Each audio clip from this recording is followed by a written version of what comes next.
नमस्कार दोस्तों, मैं हूं रामचरण पाल और आप देख रहे हैं राम क्लासेस फॉर बीएड। तो जो आज का हमारा टॉपिक है वो है दूरस्थ एवं मुक्त शिक्षा। और ये जो टॉपिक है दूरस्थ एवं मुक्त शिक्षा मतलब डिस्टेंस एंड ओपन एजुकेशन, ये हमारा कॉमन टॉपिक है। मतलब बीएड फर्स्ट ईयर में भी है और बीएड सेकेंड ईयर में भी है। और बात करते हैं UP TET, C TET and super TET, तो वहाँ भी इससे मतलब एक आधा क्वेश्चन आ ही जाता है। तो ठीक है, फिर स्टार्ट करते हैं अपना टॉपिक। तो चलिए स्टार्ट करते हैं। जो आज का हमारा टॉपिक है दूरस्थ एवं मुक्त शिक्षा। तो इसमें सबसे पहले हम देख लेते हैं हमें पढ़ना क्या क्या है। तो इसमें जो पहला है वो आपका है दूरस्थ शिक्षा का अर्थ एवं परिभाषा, वो भी किसके अनुसार, कुलश्रेष्ठ एवं होमवर्क के अनुसार। ये पहला हम इसमें पढ़ेंगे। और दूसरा है वो है दूरस्थ एवं मुक्त शिक्षा के घटक या तत्व या विभिन्न रूप, ये पढ़ेंगे। ठीक है, इसमें कौन कौन से आएंगे आपके। पहला आएगा मुक्त अधिगम जिसे ओपन लर्निंग बोलते हैं, और दूसरा आएगा मुक्त शिक्षा जिसे ओपन एजुकेशन बोलते हैं, और तीसरा जो है वो है पत्राचार शिक्षा जिसे कॉरेस्पॉन्डेंस एजुकेशन बोलते हैं। फिर इसमें क्या पढ़ेंगे, OER मतलब ओपन एजुकेशन रिसर्च जिसे मुक्त शैक्षिक संसाधन या स्रोत भी बोलते हैं। ये जो है हमारे इसमें ये बहुत ही महत्वपूर्ण जो है टॉपिक है OER।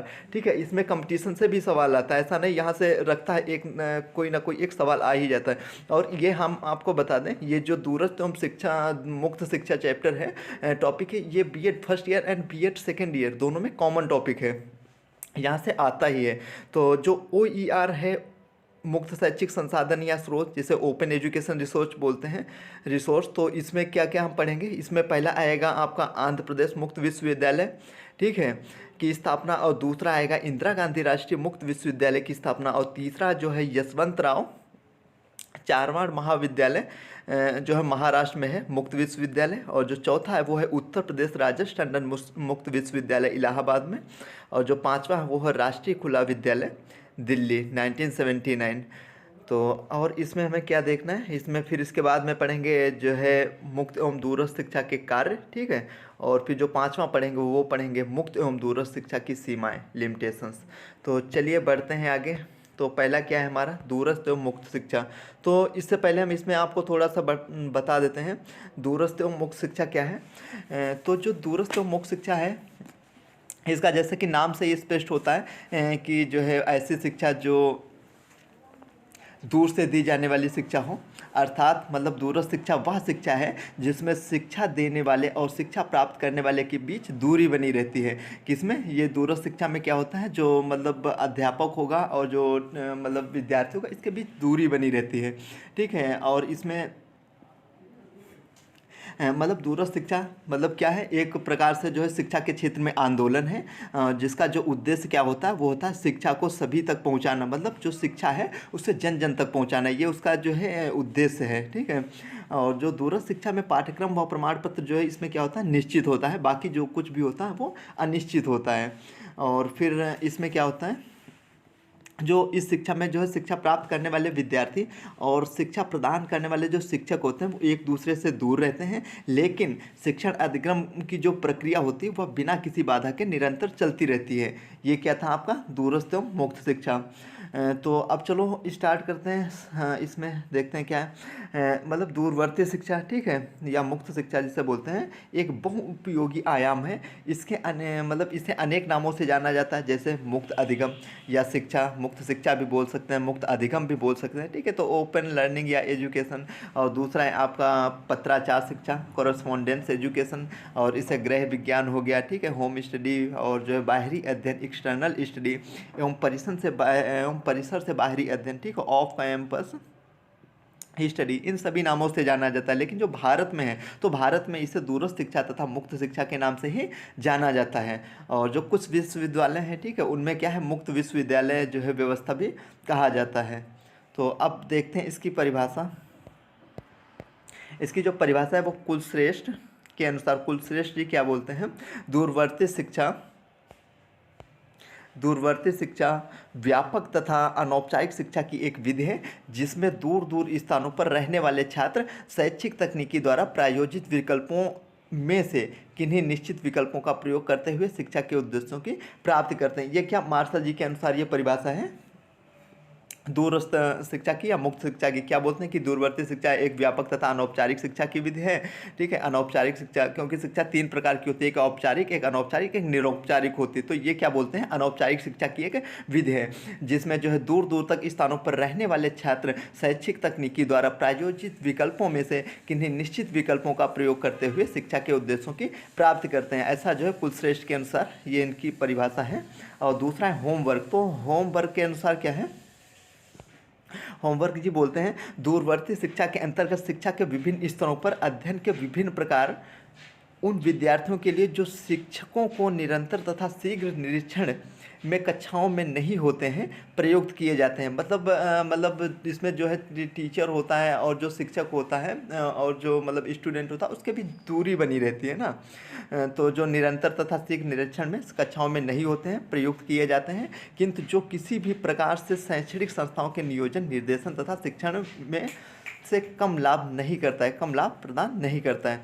तो ये किसके अनुसार थी, होमवर्क के अनुसार इसकी परिभाषा थी। अब आगे देखते हैं इसमें। तो अब क्या है ये दूरस्थ और मुक्त शिक्षा के घटक या तत्व या विभिन्न रूप। ठीक है,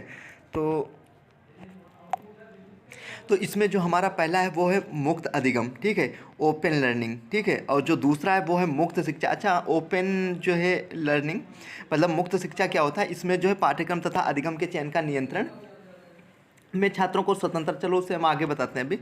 तो क्या है मुक्त अधिगम। ठीक है, पहला है ओपन लर्निंग, दूसरा है मुक्त शिक्षा, ओपन एजुकेशन, और जो तीसरा है आपका है वो पत्राचार शिक्षा या दूरस्थ शिक्षा, जिसे कॉरेस्पॉन्डेंस एजुकेशन बोलते हैं। तो पहला इसमें हम देखते हैं मुक्त अधिगम या मुक्त शिक्षा अधिगम भी इसे बोलते हैं। तो इसमें क्या होता है, इसमें होता है मुक्त शिक्षा अधिगम पाठ्यक्रम तथा अधिगम के चयन तथा नियंत्रण में छात्रों को स्वतंत्रता प्रदान करता है। यह शिक्षकों के पाठ्यक्रमों में नियोजन, रचना, प्रायोजन तथा प्रदर्शन का एक उपागम है। तो ये क्या है मुक्त जो है मुक्त अधिगम या मुक्त शिक्षा अधिगम क्या है, ये जो है मुक्त अधिगम जो है पाठ्यक्रम तथा अधिगम के चयन तथा नियंत्रण में छात्रों को स्वतंत्रता प्रदान करता है। ठीक है, और क्या है शिक्षकों के पाठ्यक्रमों में नियोजन, रचना, प्रायोजन तथा प्रदर्शन का एक उपागम है। ठीक है, और जो दूसरा है आपका वो है मुक्त शिक्षा।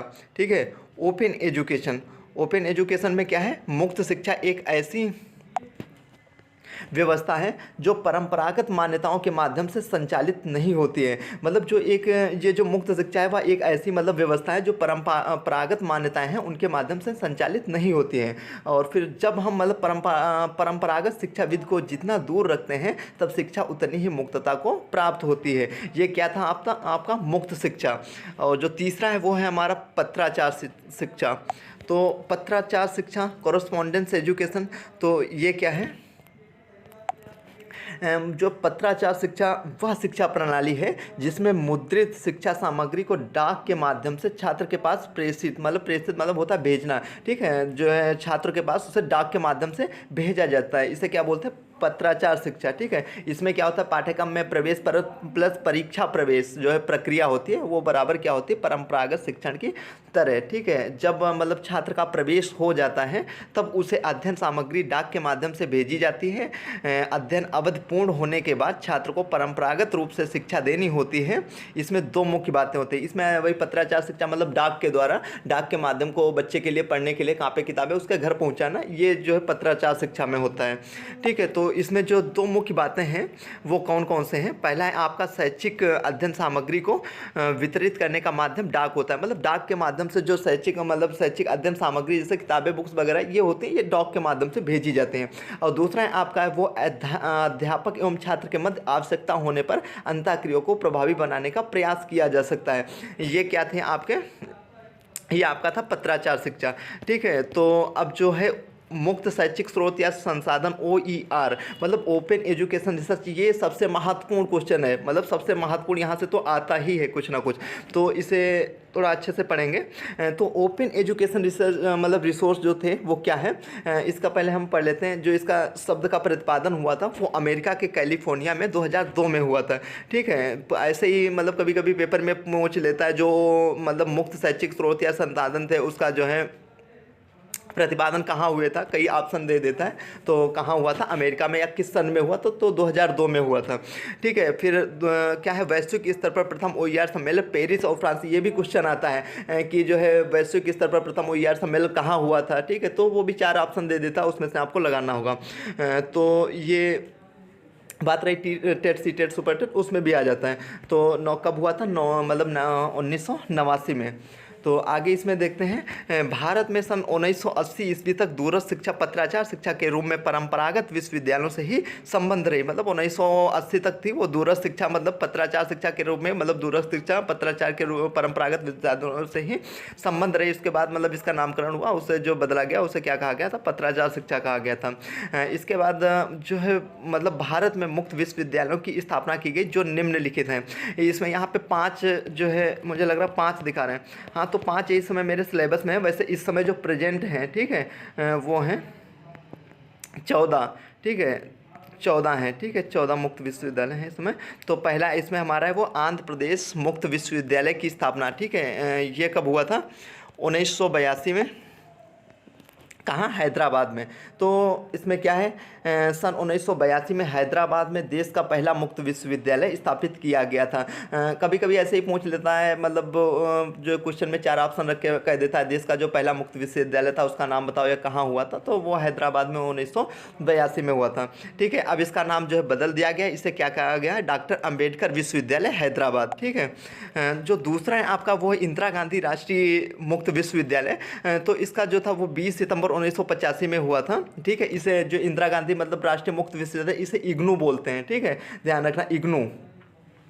ठीक है, इंदिरा गांधी नेशनल जो है ओपन यूनिवर्सिटी। तो इसमें क्या था, 20 सितंबर 1985 को इंदिरा गांधी राष्ट्रीय मुक्त विश्वविद्यालय की स्थापना की गई। हाँ, और जो है इस समय श्री राजीव गांधी देश के प्रधानमंत्री थे। कौन थे, राजीव गांधी। ठीक है, तो ये क्या थे, ब्रिटेन के में की जो मुक्त शिक्षा थी वहाँ की व्यवस्था के बहुत प्रभावित हुए थे। और ब्रिटेन में सन 1969 ईस्वी में मुक्त विश्वविद्यालय की स्थापना हो चुकी थी ब्रिटेन में। तो फिर उन्होंने फिर यहाँ भी इसे कराया, लागू कराया। फिर आपका जो तीसरा है वो यशवंतराव चव्हाण महाराष्ट्र मुक्त विश्वविद्यालय। ठीक है, 1989। तो इसमें क्या था, महाराष्ट्र सरकार द्वारा सन 1989 में इस विश्वविद्यालय की स्थापना की गई। यह विश्वविद्यालय अपनी तरह का एक विशिष्ट संस्थान है क्योंकि इसमें मुक्त शिक्षा प्रणाली से जो है कृषि एवं बागवानी की शिक्षा दी जाती है। इसमें कहा है कि कृषि एवं बागवानी की शिक्षा दी जाती है।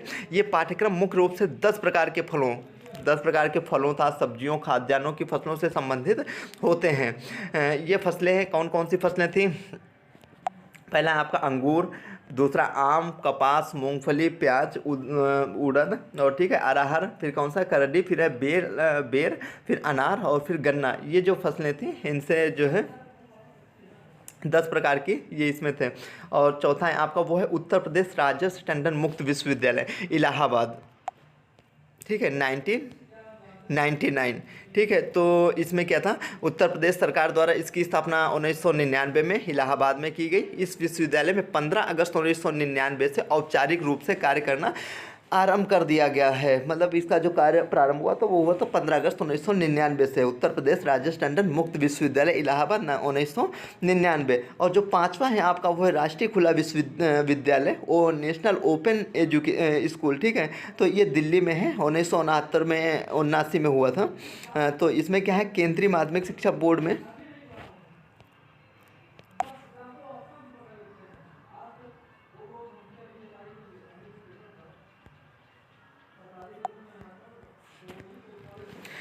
तो इसमें केंद्रीय माध्यमिक शिक्षा बोर्ड में माध्यमिक शिक्षा में छात्रों की बढ़ती हुई भीड़ तथा औपचारिक शिक्षा में प्रवेश ना पा सकने वाले विद्यार्थियों की सुविधा हेतु 1979 ईस्वी में दिल्ली में राष्ट्रीय मुक्त विश्वविद्यालय की स्थापना की है।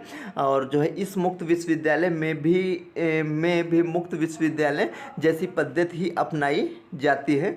और फिर क्या है, दूरस्थ शिक्षार्थियों को मुद्रित पाठ्य सामग्री डाक द्वारा, वही बात है, डाक द्वारा इसमें भेजी जाती है। 1982-83 में सत्र में जो है राष्ट्रीय खुला विश्वविद्यालय केंद्रीय माध्यमिक शिक्षा परिषद की राष्ट्रीय जो है सर्टिफिकेट की परीक्षाएं ले रहा है। अब जो आगे इसमें हम देखते हैं इसके जो मुक्त एवं दूरस्थ शिक्षा है, इसके कार्य क्या क्या हैं। इसमें मैं वही 5-5 बहुत हो जाएंगे, पर मैं थोड़े इसमें मैंने 10 लिख दिए हैं। तो इसके जो कार्य थे वो क्या थे, इसमें कोई मतलब संदेह नहीं है